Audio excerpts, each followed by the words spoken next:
Bukan yang dilihat manusia, yang dilihat Allah. Manusia melihat apa yang di depan mata, tetapi Tuhan melihat hati. 1 Samuel pasal 16 ayat 7b. Salah menilai. Demi mendapat banyak viewer dan subscriber, para YouTuber pun berlomba-lomba bikin konten kreatif di channel YouTube mereka.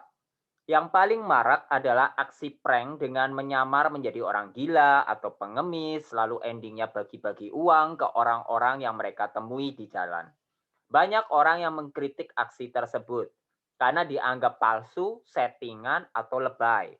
Tapi dari aksi tersebut kita bisa belajar kalau kita nggak bisa menilai seseorang dari penampilan luarnya aja.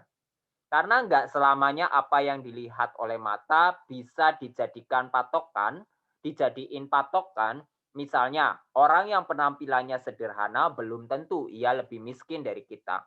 Orang yang bersikap ramah nggak bisa jadi jaminan kalau ia baik hati. Bisa jadi ia adalah penipu yang lagi menyamar. Firman Tuhan yang kita baca tadi bercerita tentang Nabi Samuel yang salah menilai calon raja Israel yang telah ditetapkan Tuhan. Ketika melihat Eliab, Samuel langsung kagum akan penampilannya yang memukau. Paras Eliab yang tampan dan perawakannya yang gagah bikin Samuel berpikir kalau Eliab cocok banget jadi raja. Cocok banget jadi seorang raja. Samuel berkata, sungguh di hadapan Tuhan sekarang berdiri yang diurapinya. Untungnya Tuhan segera mengkoreksi pemikiran Samuel. Tuhan berkata, janganlah pandang parasnya atau perawakannya yang tinggi, sebab aku telah menolaknya. Rupanya standar calon raja pilihan Tuhan berbeda dari standar yang dipikirkan Samuel. Bagi Tuhan, hal terpenting bukan penampilan atau keahlian, melainkan hatinya.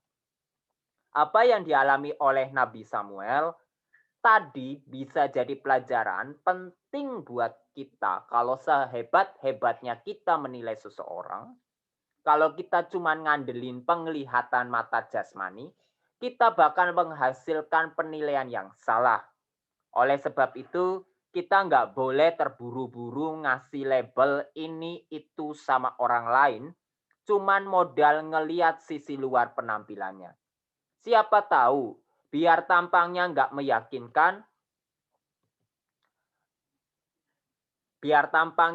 meyakinkan, orang tersebut justru punya prestasi yang jauh lebih baik dari kita.